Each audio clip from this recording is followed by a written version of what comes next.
Jean Grey was out on vacation with some of her homie X-Men dudes when mutant hunting sentinels came and captured them and imprisoned them on a spaceship. The other X-Men decided to go and rescue Jean, and they escaped in a spaceship, but there was a crazy space storm and Jean was the only one who could fly outside the ship while using her mind to protect the ship. But she dropped her own shield on herself and was exposed to crazy space radiation, and it began to kill her. In order to survive, she decided to let the Phoenix Force embody her. It then placed Grey in a cocoon at the bottom of Jamaica Bay off New York City's Queens, where the shuttle crashed. Grey's cocoon remained undisturbed in the waters while the Phoenix Force, intoxicated with experiencing humanity, came to believe it was the real Grey. Unaware of the switch, the X-Men welcomed Grey back into their ranks as the Phoenix, believing her greatly enhanced abilities were due to the radiation exposure. Unnatural World fandom describes a phoenix as such. A phoenix is a powerful, giant, supernatural bird that has been a lasting mythological icon for millennia and has existed in many cultures. Despite the varieties of societies and times it appears in, the phoenix was consistently described as a bird with brightly colored plumage and the size of an eagle or ostrich. After a long life, it dies in a fire of its own making, only to rise again from its own ashes. From religious and naturalistic symbolism in ancient Egypt to a secular symbol for armies, communities, and even societies, as well as often used literary symbols, the representation of death and rebirth by this mystical creature seems to resonate with the aspirations of humanity.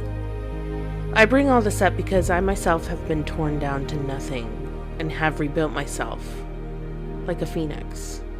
And today I want to talk a bit about that.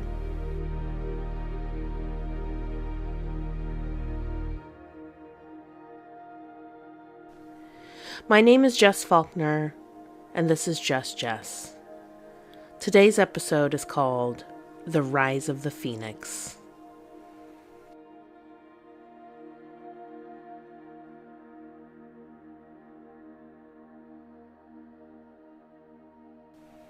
I've known quite a few people who've been in a relationship, either married or dating, and their significant others have left them, and it left them devastated and forced them to rebuild from nothing. The same happened to me when I got divorced. I felt so destroyed, so utterly destroyed by the change of life, the change of routine, the change of what I thought to be true. Everything was suddenly flipped. Especially since I found out I was constantly cheated on. I don't know if you remember us talking about my ex, who we named Richard, or Dick for short. I was married to Dick for only a few short years, but they were literally all chaotic. They were chaotic from the beginning that we got together. We were just two poisons trying to mix. In the end, he won that battle of getting everything in the divorce because I didn't fight for anything. He also won the battle of cheating on me and emotionally wrecking me, or just tearing me down to nothing. Honestly, I think he wanted to exercise his control over me and show that he could absolutely destroy me. Let me remind you that this is the same person who said he wished I had cancer instead of being bipolar, because with bipolar, I'll never get better. At least with cancer, I'd either die or get better. Little did he know I would also get a cancer that could not be cured, and I would be bipolar at the same time. I think overall, though, I won that fucking war. I married this incredible man, Josh, and have beautiful, talented children, and am happy. And am happy, truly. And I can have it all without him. But I am grateful for the experience he gave me. The experience that Dick gave me, truly. I don't count the years as wasted because they were all needed for me to grow into this person I am now.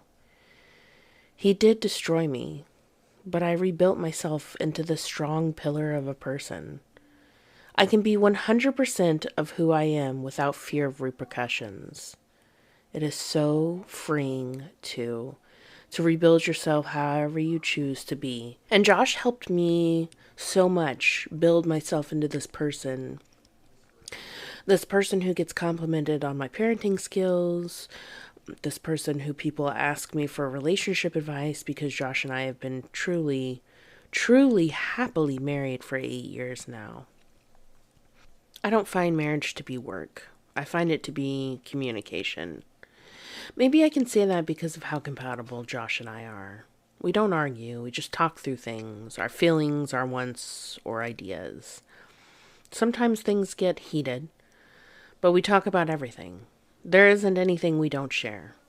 There's also immense trust because it hasn't really ever been broken in a way that isn't just human. Things are excusable if they are just human. He's also the most supportive and understanding man when it comes to my mental health. He is so giving. I just can't say enough positive things about my husband. He's a great dad, he's a great man, he's a great husband. Fantastic all around. And damn, does he have a great pair of shoulders on him. Back to my point of the Phoenix. I currently have a great friend, easily my best friend, going through their own Phoenix transition right now. I was with them through their burning when shit was really hitting the fan and they were hitting the lowest of the lows, and now they are rebuilding and have all this opportunity, and I'm just so excited for them, truly. I loved my time when I spent right after I separated from my ex and lived on my own. I worked out Live Well with this incredible work family and had my own space and controlled my own life and really decided who I was going to be. I was able to get out and actually discover my city and the life surrounding it. I was able to go out and venture and learn what I enjoyed doing. I got to shop for clothes for myself without the input of what anyone else thought. I was finally free to wear sweatpants, a comfort I wasn't allowed when previously married. I'm going to send my friend who just moved into their new apartment, which reminds me so much of my first apartment, some stuff for their place. Should be there in the next couple days. Maybe give them some planty babies. I think I can spare some of my propagating pieces. I think we all deserve to go through a Phoenix phase. Definitely with so much less trauma, though. Hopefully your Phoenix phase is trauma-free and it just comes naturally in life because you're rediscovering yourself in a key time, like moving out of your parents' house for the first time or moving in with someone for the first time. There are key parts of life that hit a hard reset button without trauma. These are those redefining moments. I truly hope you don't have to go through a traumatic reset like I did, but if you do, there is definitely hope. I know it feels so hard and there doesn't seem to be a light at the end of the tunnel, but I promise that there is. I went from having nothing, to getting a dream job. Look, the first night I spent in my apartment, I didn't even have a bed. I just slept in a sleeping bag on the floor and stayed awake from the sound of cockroaches crawling on the floor and the walls. It was a trash-ass apartment, but it was mine. I kept it immaculate. I was able to exercise my OCD over the space, so everything was in perfect order. I ended up buying a few pieces here and there from the thrift store. I painted a lot of my own pieces to fit my look in my house, and I loved it. I dealt with some pretty horrible insomnia, had a few people try to break in. Literally. One night, when I couldn't sleep, I was just sitting there listening to someone jiggle my door handle and try to get inside. It got so bad that I attached a chain lock to my door, and one time someone actually opened my door and scared the shit out of me. So I got myself a machete and stood by the door, and one day sang a song at the door that went something like this. Ding dong, you open my door, I'll machete your hand off. That's how it went. What else? I had to be rescued by firefighters because the apartment building caught fire.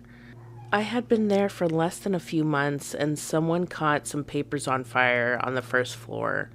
I was on the third. But the first floor was more like a basement.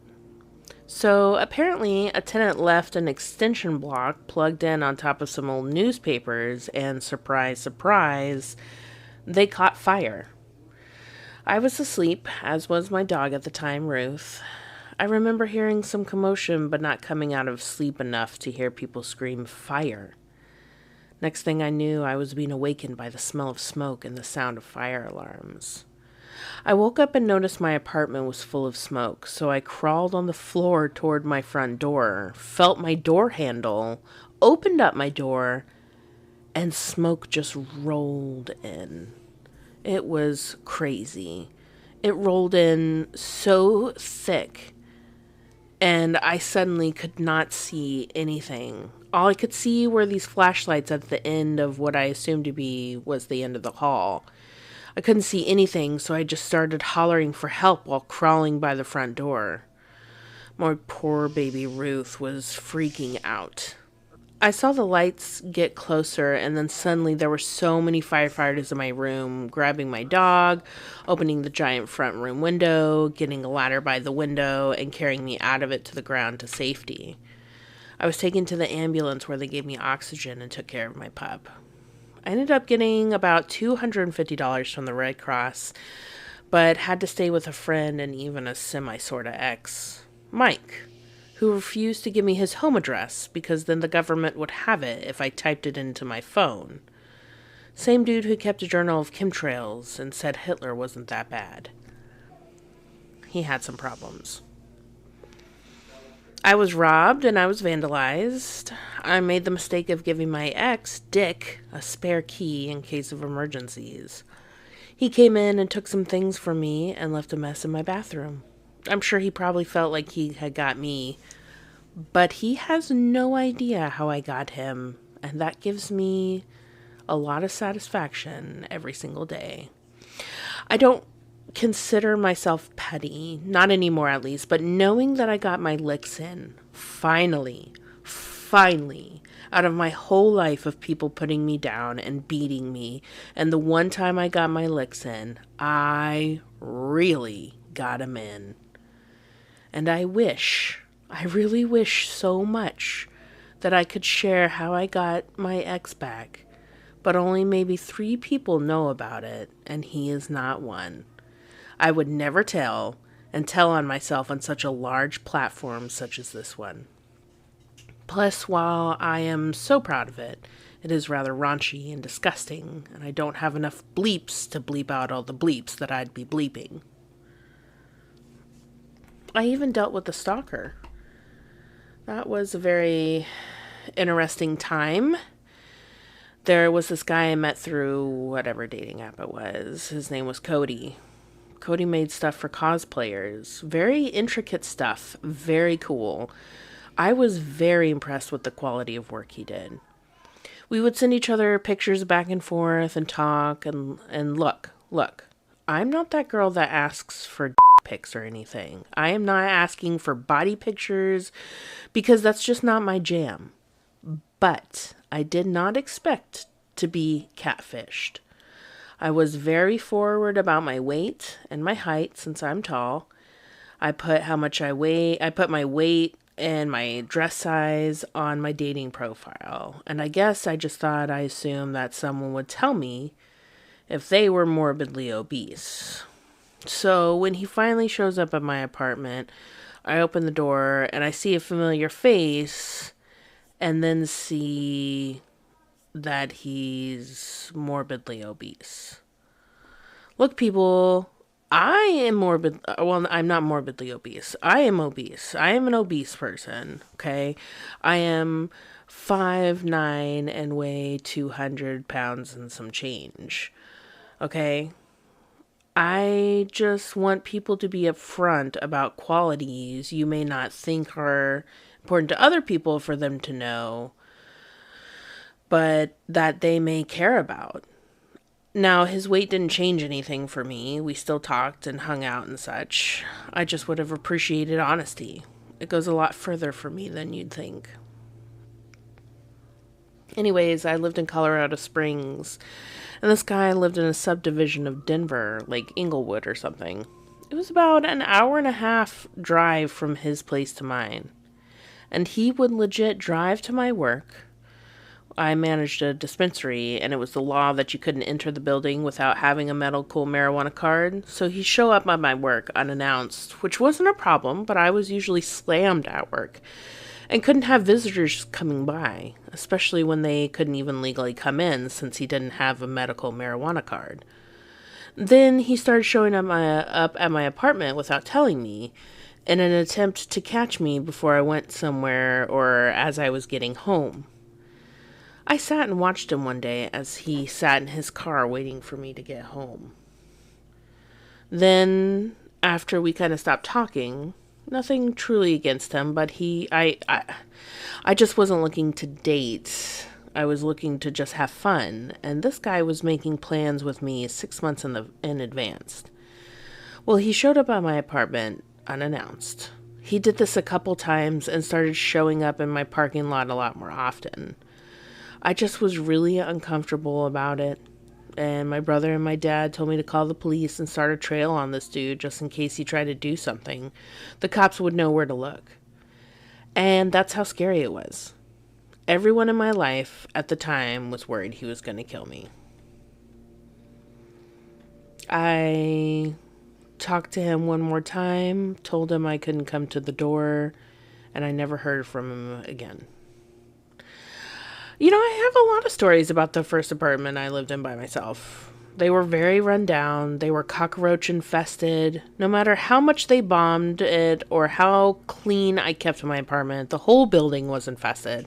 So I couldn't really do much about it. I remember this one time I came home from work and they had the door boarded up to my hallway leading to my apartment. I went to the office and asked about it, and they directed me to go in through the other side because they were stripping an apartment next to me of asbestos. You think that these are all bad times, but honestly, I was so happy to live in my own little slice of shithole heaven because I was finally away from Dick. I would live in a shithole way worse than that one for hundreds of years if it meant I got to stay away from that dude. Living in these apartments, it was really a wonderful time in my life where I really grew. I learned so much about myself. I learned what I loved. I learned what love was. I had a great time. And again, I am just so excited for my friend to be in this stage of self-discovery. It's so magical. Enjoy your rebirth, dude. I love you. Of course, as I mentioned, my rebirth came after a very messy separation and divorce from my first husband, Dick. We were about 2 years into our marriage when we called it quits. He cheated constantly, and I was just a big, hot, crazy mess. But according to statistics, divorce rates are on the decline, especially since COVID.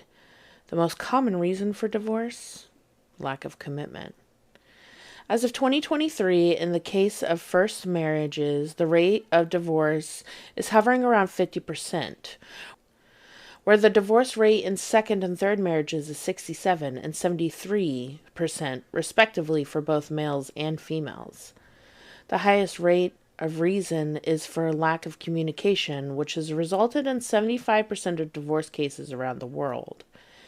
In the United States and Canada, approximately 42% to 53% of marriages turned into divorce in 2023. Alcoholism is also a part at the end of marriages, which is followed by abuse at a percentage of 34.6%.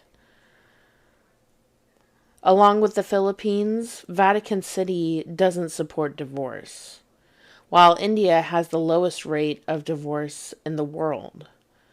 Luxembourg, however, accounts for the highest rate of divorces in the world. Divorce lawyers are required to complete a total of 7 years of education after high school. Here are some common reasons for divorce. Lack of commitment is the biggest reason for divorce, stated by 75% of employees in 2023. 60% of married couples claim that unfaithfulness is another serious cause for divorce. Other reasons for divorce stated by couples percentages are following marriage took place without having less information about partners, 72%.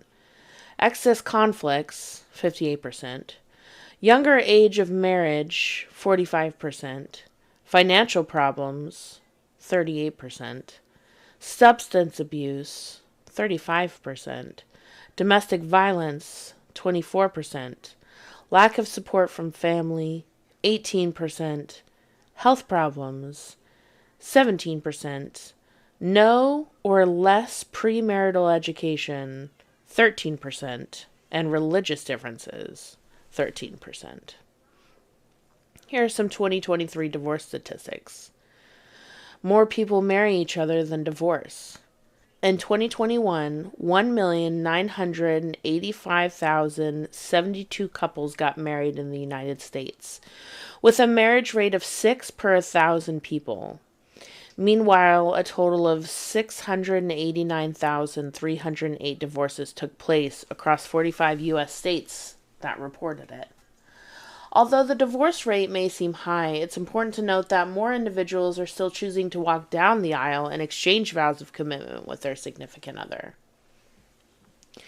Couples tend to divorce after a decade. It's a common misconception that most marriages fail within the first few years. The reality is that the average length of marriage before divorce is 8 years.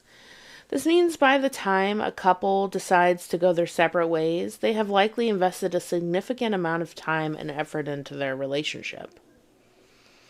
About half of divorcees remarry. It's not uncommon for those who have gone through divorce to still believe in and pursue marriage. In fact, a notable majority of divorced individuals end up trying to tie the knot again, with 64% of men and 52% of women choosing to remarry after their previous union ended.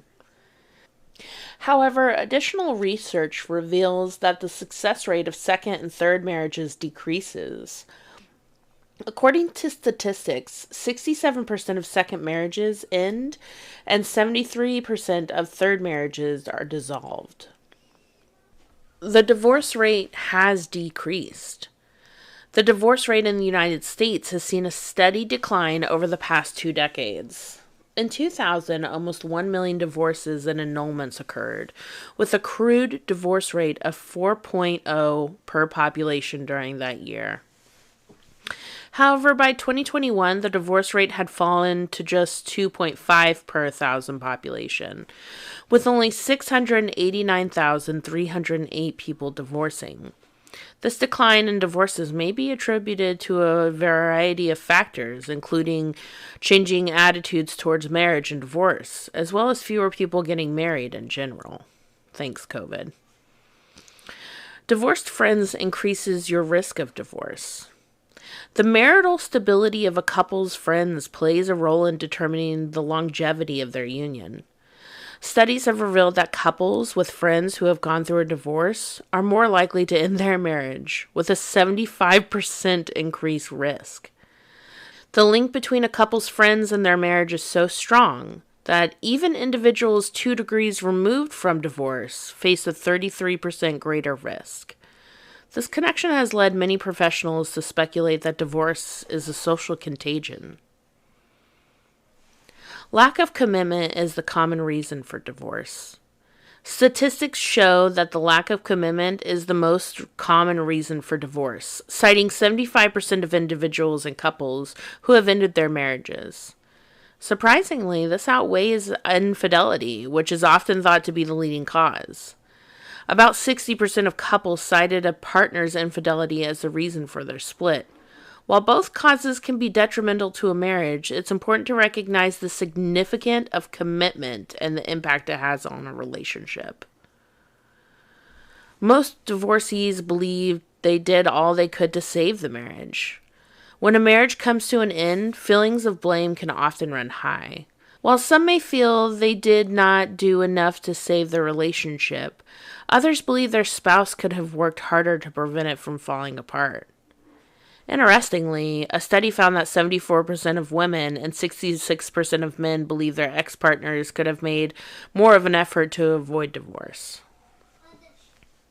Nevada has the highest divorce rate. Nevada carries the title of having the highest divorce rate in the United States, with 4.2 divorces per 1,000 marriages.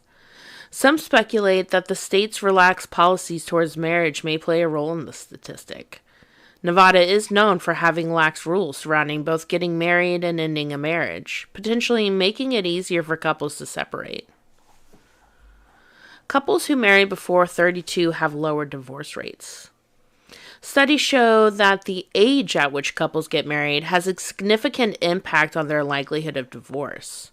According to research, couples who get married at 25 have a 50% lower risk of divorce compared to those who marry at 20. Couples should consider their readiness for marriage and ensure they are making a thoughtful, informed decision beforehand, as 72% of couples reported that they did not fully understand the commitment involved in marriage. However, the risk of divorce increases for couples who marry after the age of 32. In fact, divorce rates increase by 5% per year until the age at which they got married. This highlights the importance of timing when it comes to tying the knot. Gaming managers and bartenders have the highest divorce rates. Some jobs can be a strain on personal relationships. Gaming managers and bartenders top the list with divorce rates of 52.9% and 52.7%, respectively.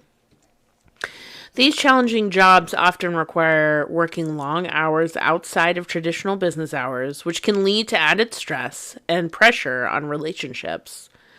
Following these numbers are flight attendants and rolling machine setters, who also make the list with divorce rates of 50.5% and 50.1%.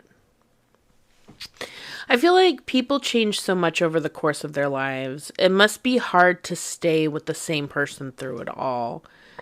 I think that's why it's so important for people to change together. For couples to allow personal growth within their partnership, but also grow together through their own personal growth. I came out as pansexual while Josh and I were married, and I felt very supported by him. We had a talk about it, and he asked, "Does this even change anything between you and I?" I was like, "Well, no." I think that's the only thing he had any concern about, is if it changed how I felt about him, which of course it didn't. Even when I came out as genderqueer, he was so supportive and understanding. He didn't feel like it changed who I was at all, because that's how he's always known me. Josh has always been accepting of who I am, what I choose to do, and who I choose to be. But I also try to be accepting of him and his changes. Josh and I get married every year. It's our way to stay newlyweds. But an important part of why we get married every year is because people change so much. It's because we didn't want to make an agreement with each other at one point in time in our lives, and that was to last for the rest of our lives. So every year we recommit ourselves to each other in new ways. It's beautiful.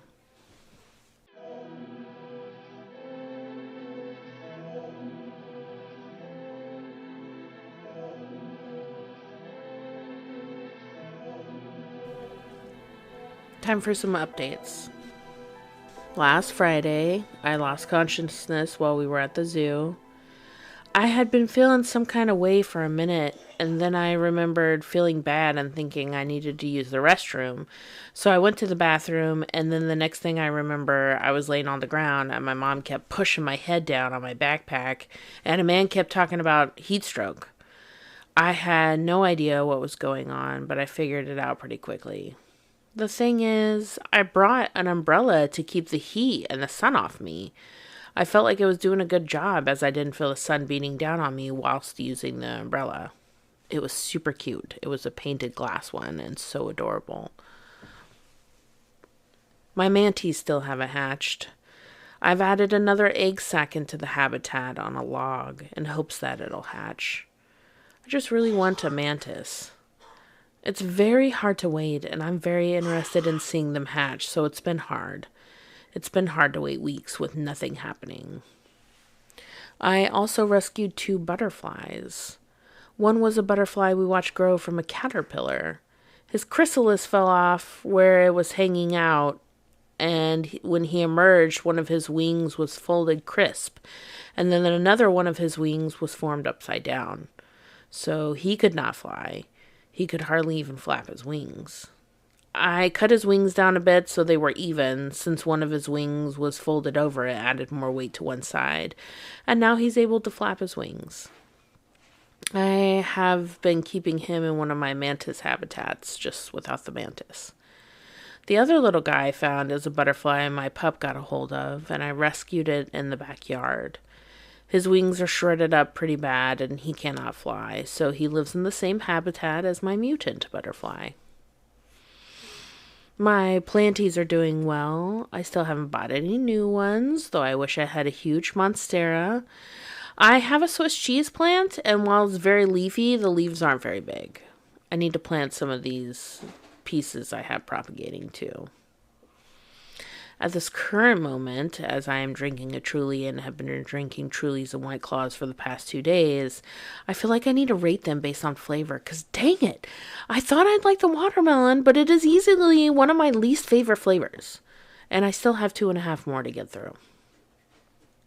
Date night was kind of a miss this week. We went to Sumter Original Brewery for their live music, but it was a bit chilly for me. We then tried to go walk around Walmart and just kind of hang out and chill, but I wasn't really feeling it. I was just so tired from the day. I just wanted to go to bed, to be honest. But Josh and I find other times to connect, usually at the end of the day when everyone has finally gone to bed. I'm sure, with being 2 busy people and having a house full of 7 living creatures, 2 being small children, this is just how things will be for a bit. I will say that it's pretty hard to be a queer person in a place that doesn't really have a gay community. I know the community is afraid to gather here in such a small southern town whose nickname is Merc City. So when Charlie comes to visit, we're going to go to Columbia and experience the gay scene there. I'm very excited about that. I'm going to give Charlie some of the plants I've been propagating too. He is filling up his place with plants, much like I am, and I want to give him some of my babies. Wink, wink, Charlie. And I think that's it for me today, guys. I hope you liked this episode. Just my last little bit of information. I will be taking the next 2 weeks off to rest and recuperate and have a mental health break.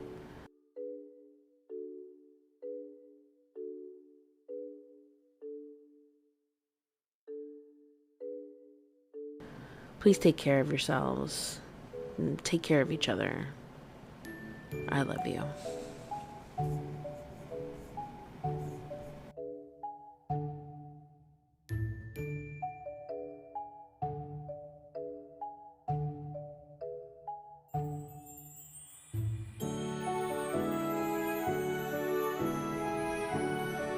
The information in this podcast is brought to you by the Law Office of Alexandra White and Marvel.com.